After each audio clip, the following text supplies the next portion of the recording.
3주간 특별 새벽 기도를 하며 주님 많은 은혜를 받고 또 하나님의 뜻을 저희들 온전히 깨닫습니다. 오늘 다니엘 새벽 기도를 마친 주일, 특별히 종려주일, 주님을 우리 왕으로 모시며 주님 앞에 나와 예배할 때에 하나님 저희들의 삶을 다시 한번 주님 앞에 드립니다.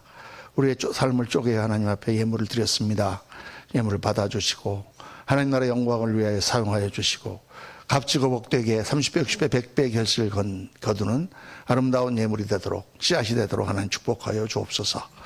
헌물 외에, 헌금 외에 또 찬양으로 하나님께 영광 돌려드린 성길들, 또 교회 모든 예배 준비로, 교회 모든 관리로, 또 주일학교 교사로 부엌에서 성도들을 위하여 수고하며 주님 앞에 드려지는 모든 헌신들이 하나님 앞에 아름다운 예물로 드려지고 주님께서 받으시고 참 천배만배 축복으로 갚아주시며 하늘나라의 영광으로 우리를 채워 주시옵소서.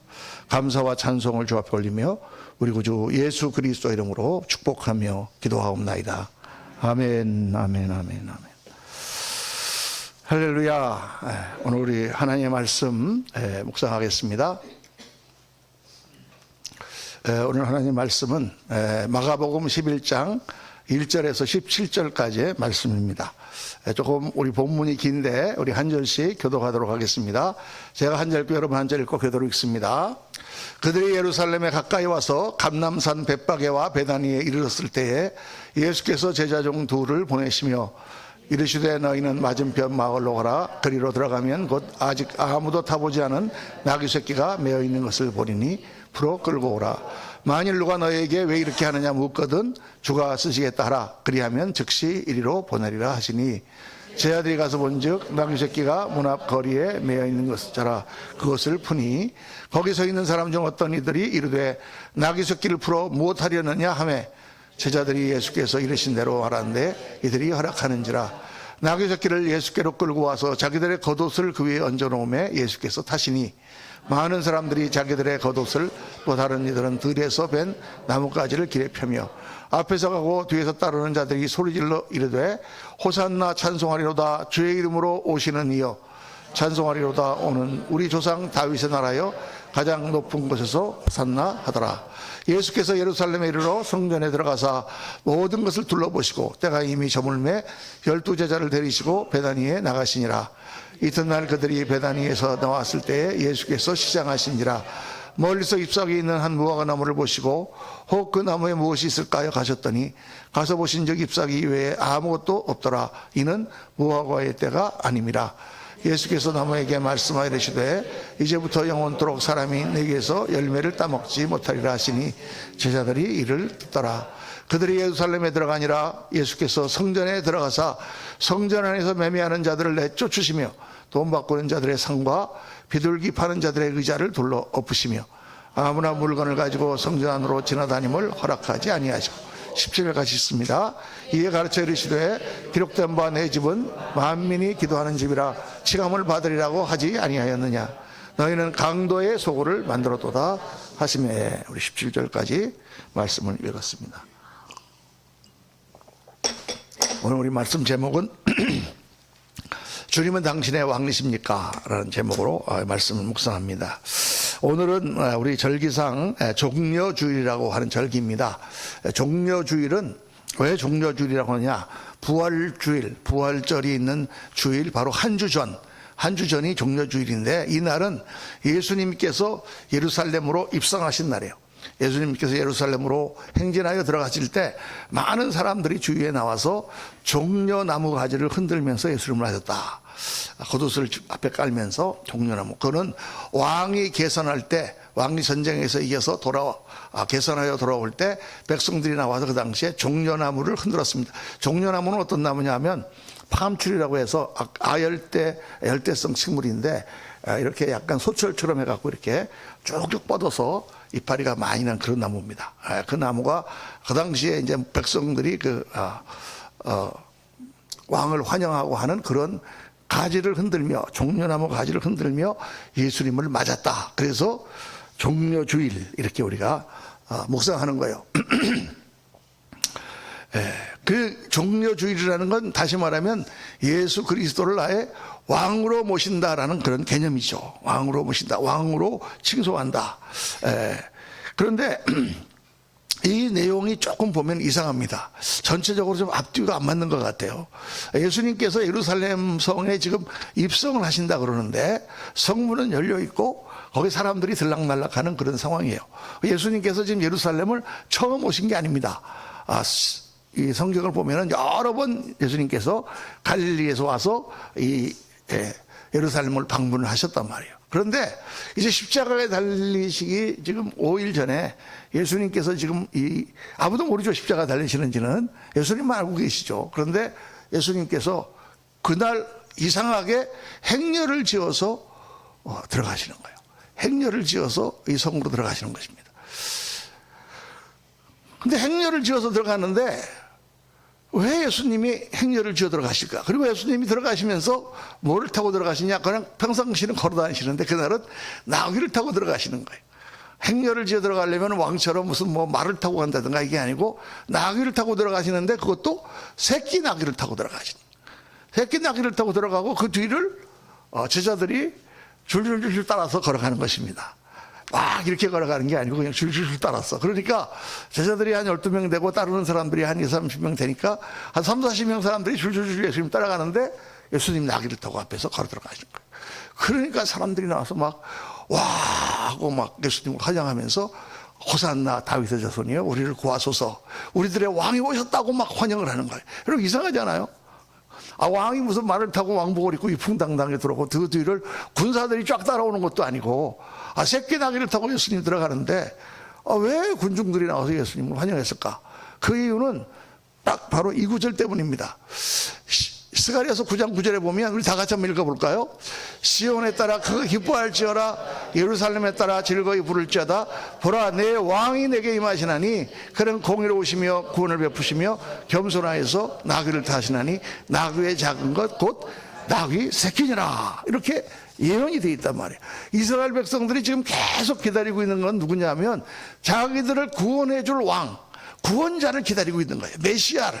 이 메시아라고 하는 말은 기름 부음을 받은 자라는 뜻입니다. 구약에 보면은 왕과 제사장과 선지자가 기름 부음을 받죠.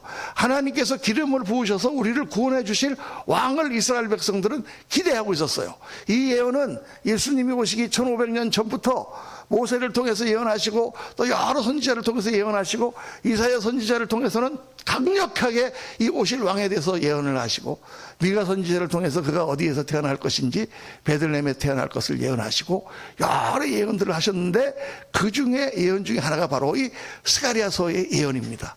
이 예언에 의하면 그분은 너희 가운데 공의롭고 구원을 베푸고 겸손한 왕으로 오시는데 그분은 겸손해서 나귀를 타고 오신다는 예언이 있다고 말이에요. 그러니까 이스라엘의 예루살렘에 살던 백성들이 깜짝 놀란 거예요. 왜냐? 그 당시에 이 예수라고 하는 인물에 대하여 이스라엘 사람들 전 사람들이 다 이렇게 이상하게 생각하면서도 신기하게 생각하고 갑론을박이 있었어요. 예수님이 갑자기 나타나셔서 예수님이 지금 십자가에 달리시기 전에 활동한 기간이 몇 년입니까? 30년입니까? 300년입니까? 3년이거든요. 3년 전에 지금 나타난 희한한 선지자가 하나 있는데 그 사람이 마치 엘리야처럼 엘리사처럼 막 병자들을 고치고 막 죽은 자도 살려낸다더라. 소문이 막 도는 거예요. 사람들이 다 봤는데 그분이 무리를 걸어오는 걸 봤다. 어떤 사람은 그가 제자들이 탔는데 풍랑을 잠자케 했다. 어떤 사람은 그가 광야에서 5,000명을 떡 5덩이와 물고기 2마리로 먹이시는 걸 봤다. 그러니까 이 사람이 메시아가 아니겠느냐. 이 사람이 우리가 기다렸던 바로 그 메시아. 왜 메시아가 중요하냐면 이스라엘 백성이 나라가 망하고 난 다음에 그 다음에 이들이 계속해서 다른 나라의 지배를 거의 500년 가까이 받았습니다. 바벨론으로 포로로 잡혀갔다 다 돌아왔지만 그다음에 페르시아의 지배 밑에 있었고 페르시아가 망하고 헬라 제국이 쳐들어오니까 또 헬라 제국의 밑에서 계속 고난을 당하고 아주 그 헬라가 4개로 분열될 다음에는 그 안티파크스라는 사람에 의해서 아주 그냥 지옥적인 그런 패배를 당하고 멸망을 당하고 그 성전에다가 돼지피를 뿌리고 제우스 신상을 갖다 놓는 그런 지옥을 당하면서 이들이 그 500년을 버텨오는데 이제 헬라가 망하고 로마 제국이 들어섰는데 다시 로마의 지배를 받고 있는 거예요. 그러니까 이 백성들이 언제 우리는 나라로 회복할까? 언제 우리 메시아가 와서 그 왕이 와서 다윗과 같은 왕이 우리를 다시 우리나라를 회복할 것인가를 고대하고 있었단 말이에요. 그러니까 이 예수라는 선지자가 탁 나타나서 기적을 베푸니까 어떤 사람들은 야 이제 진짜 메시아가 오셨다, 우리를 구원할 왕이 오셨다, 이 사람이 바로 메시아다, 이렇게 주장하는 사람이 많았는데, 그런 사람이 있는가 하면 어떤 사람들은 아니야 그 사람은 그냥 뭐 예레미야나 엘리야 같은 그런 선지자지 뭐 메시아라고까지 우리가 얘기할 수 있겠어. 메시아가 되려면 병력도 있어야 되고 왕이 되려면 뭐 싸움도 잘해야 되는데 저분은 그냥 선지자잖아, 이런 사람도 있었고. 근데 거기에 비해서 소동이 일어나는 것을 굉장히 불만스럽게 생각한 사람들이 있었죠. 바로 바리새인들과 사두개인들입니다. 사두개인들은 현실적으로 볼 때 이 사람이 나타나서 군중을 선동하여 반란이라도 일어나게 되면 로마 군대가 쳐들어와서 자기네는 다시 쑥대밭이 될 것이다, 위험인물이다, 이렇게 생각했고, 바리새인들은 이 사람은 율법을 어긴다, 자기가 안식일의 주인이라고 하고 안식일에 막 밀을 까서 먹지 않나, 병자를 고치지 않나, 이거는 안식일을 범하는, 율법을 범하는 이단이다, 이렇게 해서 사람들이 극대극으로 어떤 사람은 메시아라 그러기도 하고 어떤 사람은 아니다 그러기도 하고 이러는 상황이었다 그 말이에요. 그래 돌아가 보면. 그런데 그 예수님이 어느 날 딱 들어오는데 뭘 타고 들어와요? 나귀를 타고 들어온다. 나귀인데 나귀도 새끼 나귀를 타고 들어온다. 그러니까 스가랴서 예언 9장 9절의 예언을 이스라엘 사람들은 잘 알고 있었어요. 우리처럼 성경 공부를 너무 많이 해가지고 아주 구약 내용을 다 알고 있었어요, 이분들은. 예. 우리도 다 알잖아, 그죠? 할렐루야. 그 공부를 많이 해놓으니까 스가랴서 예언이 딱, 그러니까 와 왕이 오셨다, 드디어 이분이 우리의 왕이로구나. 그래가지고 호산나, 다윗의 자손이 호산나라는 뜻은 무슨 뜻이냐? 우리를 구원하소서라는 뜻이야. 우리를 구원하소서, 우리를 이 로마 병정의 압제로부터 우리를 구원하소서. 막 그리고 사람들이 와가지고 환호를 하면서 자기의 겉옷을 벗어, 이스라엘 사람은 겉옷이 제일 중요하거든요, 외투 같은 그걸 벗어서 오시는 그 나귀 앞에 까는 거예요. 양탄자를 깔아드리는 거예요. 그러면서 종려나무 가지를 흔들면서 왕이 오셨다, 다윗의 자손이 오셨다, 우리를 구원하는 왕이 오셨다, 이렇게 막 환호를 했다고 말이에요. 할렐루야. 그래서 종려 주는 것입니다. 여기까지는 맞은 거예요. 그들은 정말 예수님을 왕으로 그렇게 환영을 하고 맞은 거는, 그거는 확실히 맞은 거예요. 근데 이 사람들이 잘못한 건 뭐냐면, 예수님이 단순히 자기들을 정치적으로 해방시켜서 로마로부터 해방시키게 만드는 왕, 또 경제적으로 자기를 편안하게 만들어주는 왕, 육신적인 문제를 해결하는 왕으로만 생각했다는 것입니다. 그래서 이분이 들어오면, 이분이 엄청난 능력을 가지고 있으니까 예루살렘 성에 입성만 하기만 하면 거기에 있는 로마 군들을 다 신령한 능력으로 제압하고, 그리고 그들을 쫓아내고, 거기다가 다시 왕이 되셔서 이스라엘을 다른 나라보다 큰 뛰어난 나라로 만들 것이다, 이제 그때가 왔다 라고 사람들이 생각을 하고 있었는데, 나흘이 지났는데 소문을 들으니까 그 예수라는 선지자가 체포가 됐다는 거예요. 그래서 지금 끌려가서 신문을 받고 있는데, 아마 내일 아침에 빌라도의 법정에서 공판이 있을 것 같다. 그 사람들이 아침에 몰려드니까 예수가 나타났는데 어떻게 나타났습니까? 포승에 묶여서 온몸에 피투성이가 돼서 머리에 가시관을 쓰고 채찍에 맞아서 다 죽어가는 모습으로 나타난 거예요. 여러분, 그때 군중의 심리를 한번 생각해 보십시오. 어땠겠습니까? 아니, 우리가 저 사람을 우리의 구원자, 하나님이 기름 부은 종, 능력자 메시아로 알았는데, 이거 보니까 아무것도 아니네, 사기꾼이네. 저렇게 무참하게 잡혀가지고 저렇게 피를 흘리고 앞에 섰어? 그러니까 군중들이 다 분노한 거예요. 그러니까 빌라도가 예수를 사형을 시키라고 사람들이 막 그러는데, 자기 부인 얘기도 있고, 이 사람이 선지자고 자기가 볼 때는 로마법에 의하면 죄가 없잖아요. 로마법에 무슨 죄가 있어요, 예수님이. 말씀을 전한 죄밖에 없고, 사랑하라는 것밖에 가르치는 죄밖에 없고, 병든 자를 고쳐준 죄밖에 없는데, 자기들의 율법을 어겼다고 막 그렇게 하니, 그거 꼭 그렇게 할 필요가 있냐. 6월절이 되면 명절에는 죄수를 하나 사면해 주는 관례가 있는데, 야, 내가 한 사람을 사면해 줄 텐데 이거 흉악범으로 잡혀있는 바라바를 살려줄 거냐, 아니면 예수를 살려줄 거냐. 그러니까 이 사람들이 다 바라바를 살려주고 예수를 십자가에 못 박으러 소리를 치지 않습니까? 그러니까 빌라도가 그냥 당황해서, 이게 잘못하면 소동이 일어나면은, 이거 반란이 일어나면은 골치 아프잖아요. 그러니까 손을 씻으면서 나는 이 일에 대해서 나는 아무 죄 없다, 나는 무죄하다고 손을 씻고 들어갑니다.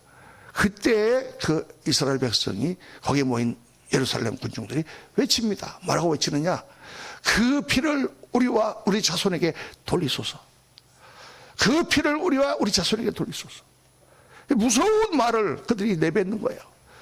하나님의 아들을 십자가에 못 박는 현장에서 멜 깁슨이라고 하는 그 배우가 한 10여 년 전에 아주 무서운 영화 하나를 만들었죠. 패션 오브 크라이스트, 예수님의 고난이라고 하는 그 영화를 만들면서 잔인하게 예수님이 십자가에 닿는 장면을 그대로 재현해놨어요. 너무 끔찍해서 보기가 어려울 정도의 그런 영화를 만들었는데 거기에 이 장면이 나옵니다. 거기서 예수님이 하는 말도 전부 다 아람어로 다 하고 전부 자막을 다 달아가지고 뜻을 통하게 영어로 얘기하지 않고 실감나게 그 당시에 모든 것을 고증해서 똑같이 그때하고 똑같이 만들어갖고 다 했는데 요 자막만큼은 넣지 못했어요. 그 피를 우리와 우리 자손에게 돌리소서. 왜? 유대인들이 하도 압박을 많이 나가지고 막 죽인다고 협박을 하고 막 그래가지고 차마 그 자막을 넣지 못했어요. 예수님을 십자가에 못 박고 나서 이스라엘 백성들이 어떻게 됐습니까? 그 피를 우리와 우리 자손에게 돌리소서. 그 자손들이 어떻게 됐습니까, 여러분? 2000년 동안 이스라엘 백성들이 그 당한 고난과 그 고초는 말할 수가 없죠. 예수님 돌아가시고 나서 약 35년, 37년 후에 AD 70년에 로마가 쳐내려와갖고 완전히 예루살렘이 쑥대밭이 되고 마사다까지 다 자살해서 전부 죽고, 그리고 이스라엘 백성들은 온 나라에 뿔뿔이 흩어지는 그런 백성들이 됐고, 가는 곳마다 그들은 천대를 받으며 가는 곳마다 그들은 핍박을 받고, 그들은 가는 곳마다 땅을 얻지 못하고 백성으로 살지 못하고 유리하는 백성이 되어서 2000년을 살았습니다. 2000년을. 그리고 그들이 다시 돌아와서 1948년에 팔레스타인 땅에 이스라엘이라는 나라를 다시 건국한 거예요. 좀 신기하죠, 여러분? 그 장면입니다, 이게 그 장면. 여러분, 이 이스라엘 백성들, 예루살렘의 성민들의 잘못은 무엇입니까? 예수님을 단순히 자기들의 육신의 문제나 해결해 주는 왕으로 생각했단 말이에요. 그런데 아니잖아. 예수님 우리를 구원하러 오신 하나님이요, 우리를 만드신 분이요, 우리의 모든 것을 주관하시는 왕이시잖아요. 그렇게 인정을 해야 되는 거예요. 왜냐? 오늘날 우리도 똑같은 함정에 빠질 수 있는 것입니다. 오늘날 이번에도 다니엘 특별시배 기도 제목을 많이 받아서 기도했지만은 우리가 다 하나님 앞에 기도하는 게 뭐예요? 하나님, 나 이거 고쳐주세요. 나 이거 낫게 해주세요. 하나님, 나 이거 돈 좀 벌게 해주세요. 나 이거 우리 아이들 좀 좋은 학교 가게 해주세요. 다 그런 기도잖아요. 하나님, 예수님이 정말 우리의 육신적인 문제만 해결해 달라는 거로 다 끝나잖아요. 그런데 그렇게 해서 예수님 육신적 문제 해결해 주면 할렐루야, 정말 하나님 살아계신다, 그렇게 찬송하는데, 만약 기도를 안 들어주시면, 내가 그렇게 기도했는데 열심히 떨어졌어, 그렇게 기도했는데 병이 안 났어, 그러면 하나님 없으니까 그럼 안 믿습니까? 그게 아니다, 그 말이죠. 그게 아니다. 예수님이 왕이시고 예수님이 하나님이신 것은 그분이 절대 주권을 가지고 있다는 뜻이에요. 내가 예수님을 믿고 그분을 나의 주인으로 모셔드리니까 예수님이 나를 사랑하셔서 병도 치료해 주시고 문제도 해결해 주시고 기도도 응답해 주시고 애들 학교도 기도하면 합격하게 해 주시고 복을 주십니다. 아멘. 그러나 그거는 하나님 마음대로예요. 주님이 알아서 주시는 거예요. 주셔야만 하면 주고, 줘서는 안 되겠다 싶으면 안 주시는 거예요. 그분의 마음이에요. 우리는 종이고 그분은 왕이시란 말이에요. 이거 잊어버리면 안 되는 거예요, 여러분. 오늘 많은 사람들이 그렇지 않습니까? 기도했더니 응답 받았습니다, 할렐루야 간증하고, 그러니까 하나님 살아계신다고 너무 좋아하고, 그래 기도했는데도 응답 안 받으면 아이고 막 교회고 뭐고 나가봐야 소용없네, 그 정도밖에 안 되냐고 말해요. 오늘 주님께서 그 말씀 우리에게 하시는 거예요. 예수님이 당신의 종이냐 당신의 왕이냐? 예수님이 우리의 종입니까? 우리의 왕입니까? 우리가 물론 하나님 앞에 기도해야 됩니다. 여러분, 우리의 병이 낫기를 기도해야 되고, 우리 강건해지기를 기도해야 되고, 아이들을 위해서 기도해야 되고, 우리 문제를 해결해 달라고 기도해야 됩니다. 그러나 그분은 왕이시고 우리의 모든 걸 주관하시기 때문에 저희를 불쌍히 여겨 주옵소서 하고 기도하는 것이지 예수님을 종으로 부리는 게 아니죠. 그러니까 오늘 말씀을 통해서 예수님이 왕이라는 것을 우리에게 분명하게 예시로 세 가지를 보여주시는 거예요. 그 첫째가 뭐냐 하면 가서 나귀를 가져오라. 예수님께서 제자들에게 갑자기 가시다가 예루살렘 성에 들어가야 되는데, 야, 지금 우리가 지금 행진해 갖고 들어가야 되는데 내가 뭘 타고 들어가야 되겠다. 그런데 저기 벳방에 가면은 저기 나귀가 하나 묶여 있을 텐데 새끼 나귀가 묶여 있을 거야. 그거 풀어가지고 와. 얼마나 황당한 명령입니까, 여러분? 우리 성경을 그냥 막 읽으니까 대충 넘어가지만 가만히 생각해보면 이거 황당한 거 아니에요? 목사님이 딱 있다가 박성훈 집사님, 저 건너편에 가면은 거기에 차가 한 대가 거기 파킹 주차돼 있을 거예요. 그 차를 몰고 오세요. 뭐예요? 훔쳐오라는 거예요, 뭐예요? 그러니까 주인이 뭐라고 그럴 텐데요. 저들이 물어보니까 가서 뭐라고 그러면 주께서 쓰시겠다 하라. 퀴리오스, 주님께서 쓰시겠다. 주님이라는 것은 이스라엘 백성들이 하나님을 일컫는 말입니다. 그 당시에 로마에서는 황제를 주님이라고 그랬어요. 주께서 쓰시겠다고 하라. 하나님이 쓰시겠다고 하라. 그러니까 지자들이 좀 긴가민가 하면서도 갔어요. 가서 정말 보니까 거기에 나귀가 묶여 있는 거예요. 그래서 끌고 오려니까 그 주인이, 아니 그 당신 그거 왜 풀어가세요? 주께서 쓰시겠습니다. 그러니까 그래요, 갖고 가세요 그러더라고요. 그래서 그 나귀를 타고 온 거예요. 여러분, 예수님이 왜 남의 나귀를 마음대로 가져가서 타십니까? 여기서 예수님이 보여주시는 거예요. 내가 바로 주인이다. 왜? 예수님이 어느 다른 곳에 갖고 오라고 그러신 적이 있나요? 성경을 아무리 봐도 예수님이 누구한테 뭘 갖고 오라고 그러신 적이 없어요. 예수님이 오병이어로 5,000명을 먹이실 때도 어떤 소년이 자신에서 갖고 온 떡과 점심을 가지고 나눠주셨지, 야 그거 갖고 와, 내가 그걸로 할게, 이러신 적이 없어요. 아무데도 예수님이 뭐를 갖고 오라고 그런 적이 없는데 이 장면에서만은 예수님이 모르는 사람의 나귀를 가져오라. 왜? 주께서 쓰시겠다. 내가 주인이다, 그 말입니다. 여러분, 우리가 가진 모든 것은 우리 주님이, 하나님이 주인이십니다. 아멘입니까? 아멘. 아멘 안 하시는 분들은 뭐예요? 여러분, 어디서 여러분의 인생이 태어났습니까? 여러분의 시간이 어디서 났습니까? 우리들의 건강이 어디서 났습니까? 우리들의 가진 모든 것이 어디서 났습니까? 다 하나님이 주신 것이잖아요. 다 하나님의 것이다, 그 말이에요. 그걸 주님께서 말씀하시는 거예요. 그러니까 언제든지 내가 가져오라 하면 가져오라. 내가 쓰시겠다 하면 가져오라. 내 재산을 가져오라 그러면 주님 앞에 가져오라는 거예요. 내 시간을 가져오라, 가져오라는 거예요. 내 삶을 가져오라, 갖다 드려야 되는 거야. 주님이 가져오라고 그러시니까. 내 젊음을 가져오라 그러면 여러분 예스하고 가져가시겠습니까? 예수님을 내가 주님이라고 부를 때 그거는 주인이라는 뜻이에요. 주인님, 주인이 갖고 오라는데. 저희 말씀을 묵상하다가 우리 옛날에 제가 존경하던 우리 선교사님 생각이 납니다. 김선수 선교사님이라고.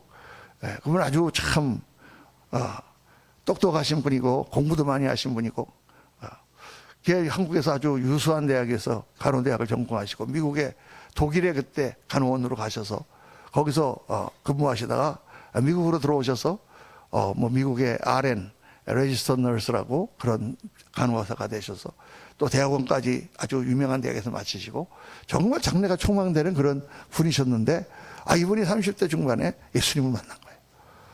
그래서 너무 감사해서 그렇게 예수님을 믿다가 자기 좋아했던 거 다 취미도 버렸다고 그래. 전부 다 버리고 예수님 사랑하는데, 그리고 30대 후반쯤 되었을 때 예수님께서 어느 추수감사절에 혼자 성전에 나가가지고 본당에서 주님 앞에 혼자 이렇게 찬양하면서 감사하고 있는데 주님 앞에 그렇게 기도했답니다. 주님, 너무 감사합니다.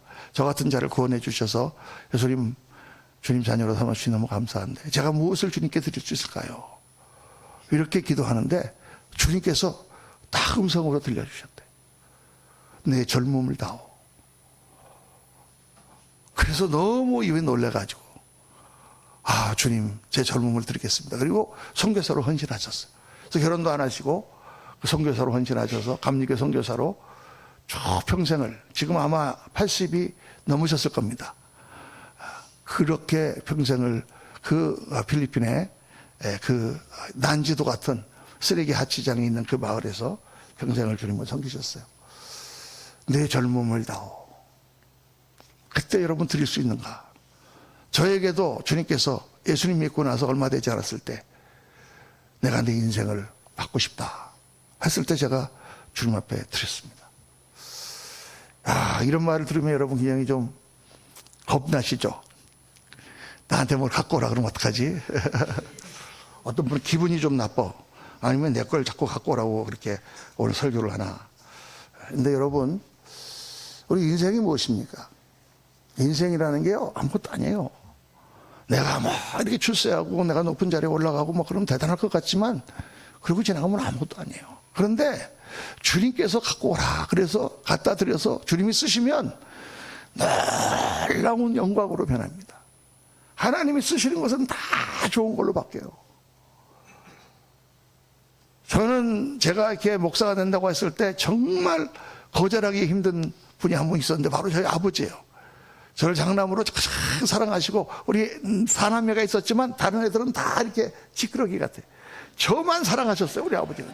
나는 아주 우리 아버지의 나쁜 교육 가운데 편애를 받고 제가 늘 동생들한테 미안합니다. 그렇게 사랑하는 아들이 미국에 유학 가고 좋은 대학 나와서 좋은 회사 취직하고 얼마나 자랑스럽겠어요. 그런데 어느 날 아침 이놈이 목사가 되겠다니. 우리 집엔 교회 다니는 사람 아무도 없는데 우리 아버지가 저를 미국에서 불러다가 앉혀놓고 일주일을 우시면서 저에게 간곡히 애원을 하셔요. 야, 너 교회 다니는 것도 좋고 다 뭐 교회에서 뭐 하는 것도 좋고 너 다 좋은데 왜 네가 목사가 되려고 그러냐 울면서. 자, 정말 여러분 어려웠습니다. 하나님이 부르셔서 어쩔 수 없습니다. 그러니까 야, 이놈아, 하나님이 왜 너를 부르신단 말이냐. 딴 사람도 많은데.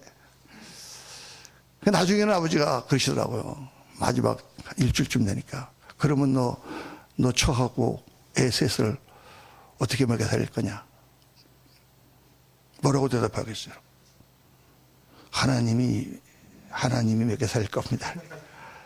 에이, 무책임한 놈아. 내가 널 그렇게 가르쳤냐. 무책임한 놈아. 남자가 돼서. 여러분, 세상에서 볼 때 얼마나 무책임합니까? 저는요, 그때 우리 아버지를 하나님께 드렸어요. 아버지를 하나님께 드렸어요. 그리고 오는 비행기에서 울면서 왔습니다. 나 이렇게 사랑하시는 아버지 하나님께 드립니다. 제가 우리 자식을 드린 아브라함 같은 그런 마음은 제가 아직 경험해 보지 못했지만 우리 아버지를 제가 드렸어요. 그때 여러분 어떻게 하신지 아십니까? 우리 아버지를 하나님께서 그 다음에 미국에 오셔가지고 우리 아버지가 교회에 처음 나가시게 하시고 예수님 믿게 하시고 그리고 정말 하나님을 섬기는 사람으로 바꿔주셨어요. 할렐루야. 그 얘기는 제가 시간이 없어가지고 간증은 다 못하겠지만은 정말 놀라운 방법으로 기도를 응답하시고 우리 아버지 안수 집사님 되셔서 제가 한국에서 전화 걸기만 하면 아버지가 야, 문 목사 자녀 위해서 기도하네. 우리 아버지가 그렇게 바뀌었어요. 내가 아버지 앞에 우리 아버지를 불신자 아버지를 드렸더니 하나님께서는 안수집사 아버지로 돌려주셨어요. 저를 위해 기도하는 가장 중요한 기도의 동역자로 바꿔주셨어요. 하나님이 하시는 일이에요. 여러분 하나님께 내 삶을 드려보세요. 여러분의 젊음을 드려보세요. 어떻게 만드시는가? 꼭 선교사로 보내실 것 같습니까? 여러분을 세우셔서 다니엘처럼 세우실 수도 있고 여러분들을 세우셔서 정말 훌륭한 크리스찬 의사로 세우실 수도 있고 하나님이 하시는 거를 우리가 상상할 수가 없는 거예요. 하나님이 그걸 왜 가져가시겠어요? 내 거를 가져가서 뭘 하시겠어요? 하나님이 모든 우주를 소유하신 하나님이 가져오라 하시는 것은 귀하게 쓰시기 위해서. 여기 나귀가 어떻게 됐습니까? 이 나귀가 갑자기 제자들한테 끌려가서 예수님을 태우고 간 나귀가 어떻게 됐습니까?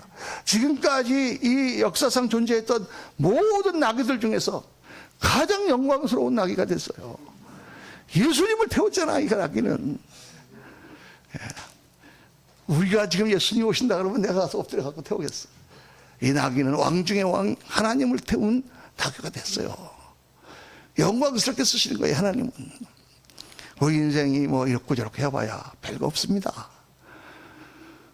이 뛰고 저리 뛰어봐야 다 사람들이 경제 가운데 그렇게 사는 것 뿐이지. 그런 허접한 인생을 하나님께서 부르셔서 영광 가운데 사용하시지 않습니까? 정말 주님께서 저 같은 자를 불러서 저 같은 자를 변화시키시고 저 같은 자를 사용하셔서 이렇게 성도들한테 말씀을 증거하고 변화가 일어나고 하나님 주신 축복이 이루 말할 수 없어요. 주님 앞에 갔을 때 또 칭찬받을 거 아니에요. 할렐루야. 잘못한 것도 많지만 하나님께 드린다는 것은 그런 거예요. 그러니까 우리가 예수님을 왕으로 삼고 간다는 것은 특권이고 축복이고 남들이 누리지 못하는 그러한 권리예요. 아무나 하나님께서 부르시지 않는단 말이에요. 아무나 갖고 오라고 그러지 않습니다. 사랑하는 사람에게 부탁하는 거예요. 제가 여러분 중에 뭐 어떤 분에게 이거 좀 이번에 교회에서 이런 거 하는 좀 이런 거 봉사 좀 해주시겠어요? 그러면 여러분을 그만큼 믿는다는 얘기고 사랑한다는 얘기예요. 못 믿을 만한데 괜히 얘기했다가 시험 들어가지고 교회 안 나오면 어떡해. 그런 분들한테는 얘기도 안 꺼내지. 와주시기만 해도 감사합니다. 그냥 그렇게 얘기하죠. 부탁한다는 것은 믿는다는 얘기고 부탁한다는 것은 사랑한다는 이야기인 거예요. 여러분. 주님이 사랑하시기 때문에. 오늘 예수님을 왕으로 모신다는 것이 또 무엇을 의미하는가를 또 하나 가르쳐 주시는 게 바로 얼마나 주님께서 나를 다스리는가를 주님께서 물어봐요. 왕은 나의 모든 것의 주인이시기도 하지만 동시에 그분은 나를 다스려야 되는 거예요. 여러분, 우리가 크리스찬의 삶에서 정말 힘 있는 삶을 살려면 예수님이 다스리는 삶을 살아야 되는 거예요. 내 마음대로 사는 게 아니에요. 예수 믿는 사람들은 주님이 하라시는 대로. 그래서 오늘 이 두 가지 아주 예수님이 절대 하셔서는 안 될 것 같은 두 가지 일을 보여주시는 거예요. 하나는 뭐냐? 제가 지지난주에 말씀을 드렸지만 이 무화과 나무의 저주예요. 지나가다가 아침에 예수님 보시니까 나무가 있는데, 무화과 나무가 있는데 이파리가 무성해. 가서 열매가 있나 봤더니 열매가 하나도 없어. 그 예수님이 그 나무를 저주하시죠. 그런데 왜 열매가 없냐? 그때가 무화과 철이 아니다 그 말이에요. 아직 봄이라 무화과가 익을 때가 아니다 그 말입니다. 예수님이 그걸 모르셨을까요? 그런데 왜 나무를 저주하셨는가? 그거는 우리에게 보여주시기 위한 거예요. 뭘 보여주십니까? 열매 없는 인생은 저주받은 인생이다. 여러분 인생을 그냥 쭉 먹고 살다가 그냥 돌아가신 인생은 그냥 편안하게 먹고 살다가 돌아가셨든지 고생하다가 먹고 살다가 돌아가셨든지 아무 열매가 없다면 저주받은 인생이에요. 그 인생을 뭐에 쓰셨습니까? 뭐 때문에 그 몇십 년, 몇백 년, 백 년을 사셨습니까? 아무 열매도 없는데. 한번 가만히 생각해 보세요. 인생을. 내가 몇 년을 살아도 그 기간 동안 뭔가 한 게 있고 뭔가 하나님께 드린 게 있고 뭔가 남긴 게 있어야지 그게 가치 있는 인생이지. 자기 인생을 그냥 허송세월 하고 그렇게 살았다. 그렇게 죽었다. 그거 정말 주님께서 야단치시잖아요. 이 악하고 게으른 종아. 내가 너에게 맡긴 한 달란트를 차라리 은혜에 갖다 맡기면 이자라도 받지. 어떻게 그렇게 인생을 그렇게 허비하고 낭비하고 마냐. 여러분 정말 이 세상에서 오늘 이 세상은요 허비하고 낭비하는 것으로 사람들이 이끄는 세상입니다. 그래서 주님께서 보여주셨어요. 또 하나 보여주신 게 뭐예요? 성전에 들어가셔서 거기 장사하는 사람들을 죄 내쫓으시잖아요. 아니 예수님이 사랑의 주님이신 줄 알았더니 아니 무슨 채찍을 휘두르시냐. 이 장면이 딱 여기 하나밖에 안 나오잖아요. 왜 그렇습니까? 예수님이 말씀하시는 거예요. 하나님이 다스리는, 하나님이 거하시는 곳은 어떻게 된다? 깨끗해야 된다는 거예요.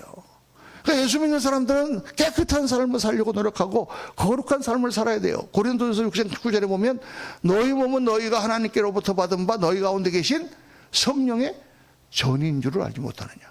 우리 몸이, 우리가 살아가는 이 삶이 성령님이 들어오셔서 지금 거하시는 성전이라는 거예요. 성전. 그러니까 성전이 우리 예배당이지만 이 성전이 깨끗해야 됩니까? 지저분해야 됩니까? 하나님이 계신 곳인데. 자, 일부 예배 또 예화를 드렸지만은 우리 집사람에게는 정말 좋은 습관이 하나 있습니다. 그거는 청소하는 습관이에요. 우리 집사람은 화가 나면 청소합니다. 할렐루야. 저랑 싸우면 청소합니다. 저는 교회 와서 일을 하고. 아주 건설적인 해결 방법이 우리는 있어요. 기뻐도 청소, 슬퍼도 청소. 그러니까 여러분 우리 집에 한번 와보신 분들은 아시겠지만 깨끗하잖아요. 아멘입니까? 그런데 손님이 오실 때는 유난히 깨끗해. 그 전 손님 오셨다 그러면 저부터 막 동원해가지고 막 대충 다시 하고 막 닦고 화장실 다시 청소하고 막 이렇게 다 해놓습니다.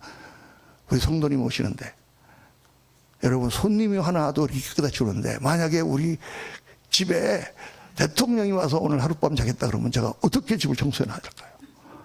그냥 싹 치우겠죠. 아니 이 세상에 있는 사람은 와도 우리가 그렇게 집을 청소하는데 하나님이 지금 들어와서 내 안에 거하신다면 얼마나 깨끗하게 청소를 해야 되냐 말이에요. 그래서 하나님이 죄를 미워하시는 거예요. 죄가 있는 곳에 성령이 거하시지 않으니까 빨리빨리 회개하고 깨끗하게 씻어서 너의 몸은 너희 가운데 계신 성령의 전이다. 우리의 삶의 육신의 생활 습관의 성격에 하나님의 거룩함이 나타나고 주님의 다스리심이 나타나야 돼요. 내가 하고 싶어도 주님께서 하지 마라 그러면 네 이래야지. 옛날에는요 아무리 형제들끼리 화가 나도 아버지 앞에서는 절대 화를 못 냈어요. 우리 옛날 유교적인 습관에서는 어른이 있으면 그 앞에서는요 아무리 거기 바깥에 나가가지고 치고받고 할지언정 그 앞에서는 꼼짝 못했다고. 요즘에는 안 그러죠. 요즘에도 그런가? 아니 어른이 있는데 어떻게? 그런데 그렇게 생각해 보면은 하나님이 다 우리한테 말씀하시면 성령이 말씀하시면 다 그때 내 성질 죽이고 그때 내가 순종한 사람이 하나님 기뻐하시는 사람입니다. 그게 순종하는 사람이에요. 순종이 여러분 다 하고 쉬운 거를 순종하는 건 뭐 순종이 됩니까? 예. 앞에 이게 맛있는 짜장면 갖다 놓고 짜장면을 먹어라. 아멘. 그리고 뭐 순종하는 거, 그거 무슨 순종이에요? 그거 다 하는 거예요. 근데 그걸 맛있는 걸 갖다 놓고 먹지 마라. 그러면 그때부터 갈등이 일어나고 먹고 싶지만 주님 말씀하시니 참겠습니다. 이렇게 되는 거지. 그러니까 항상 순종은 어떤 현상에서 어떤 상황에서 일어나느냐? 어려울 때 일어나는 거예요. 하기 어려울 때. 하기 쉬울 때 하는 거는 순종이 아니야. 그냥 하고 싶으니까 하는 거지. 내가 하기 어려울 때 주님 말씀하시니 하겠습니다.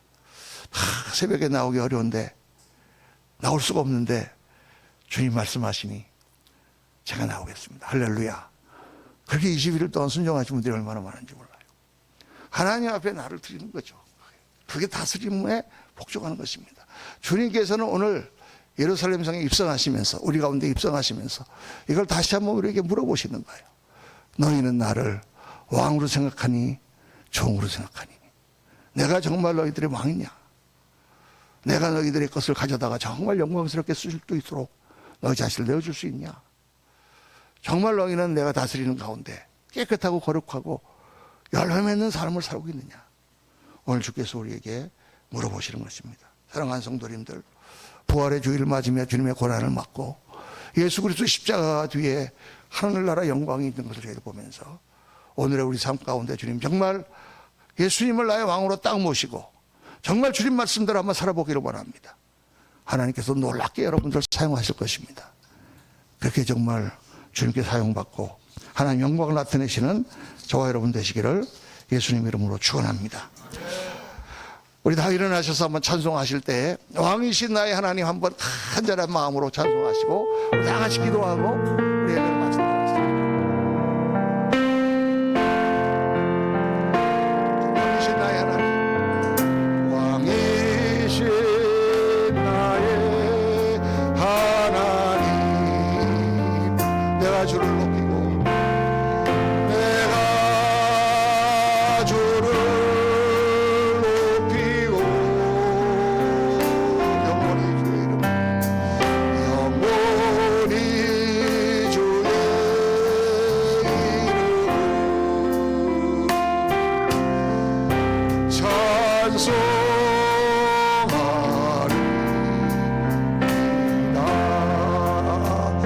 왕이신 나의 하나님, 왕이신 나의 하나님, 내가 주를 높이고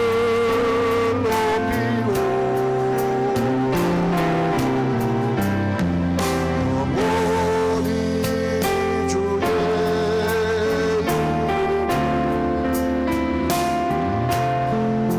이름을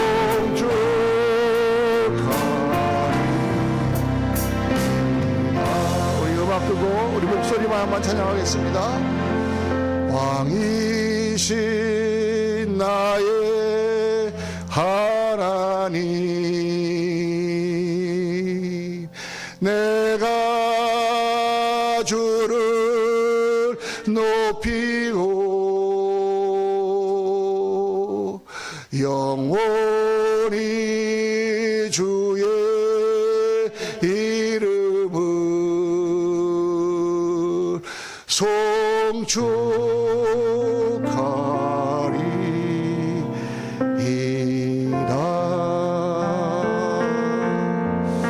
송축하리이다. 우리 이 시간에 같이 한번 하나님 앞에 기도할 때에 여러분 허신처럼 주님 앞에 한번 기도하겠습니다.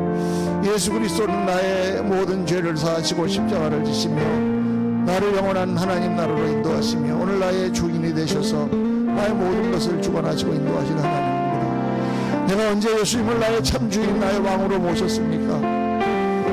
예수님을 나의 종처럼 부리기만 하지 않았습니까? 오늘 저희들만 회개하면서 정말 주님을 나의 왕으로 모셨을 때 내가 얼마나 영광스러운 존재가 된다는 것을 고백하고 하나님 그렇게 살기 원합니다. 나의 모든 죄악들을 다 주님께 내려놓고 회개하며 하나님 기뻐하시는 아름다운 열매를 맺으며 정말 주님께서 쓰시겠다고 할 때 마음껏 내어드려서 하나님 영광을 나타내는 그런 사람이 될 수 있도록 도와주십시오. 우리 다같이 통성으로 하나님 앞에 한번 기도하겠습니다. 주여 할렐루야 할렐루야 감사합니다. 우리 주님 앞에 나와 하나님 앞에 예배드리며 오늘 우리들의 삶 가운데 부족한 부분을 주님 앞에 드리기를 원합니다. 성령님 역사하여 주셔서 아버지 하나님 저희들 다 주님의 것입니다. 다 주님의 주신 것입니다. 하나님께서 우리를 통하여 영광을 주시기를 원하시는데 아버지 하나님 우리의 모든 욕심이 아버지 하나님 땅에서 보여주신다고 합니다. 하나님 나가 못할 때가 많습니다. 아버지 하나님 저희들 불쌍히 해주시고 얼마나 신다 아버지 하나님 역사하여 주시고 사랑하는 성도님들 아버지 하나님 아버지 하나님 나의 왕으로 모시고 하나님의 모든 것을 주시고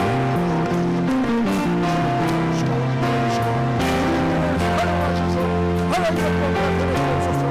어두워진 나라를 밝게 비추시는 빛으로 사용하여 주시고 아버지 하나님 어두운 백성들을 비우시는 하나님 도와주시고 우리들을 사용하셔서 아버지 하나님 땅에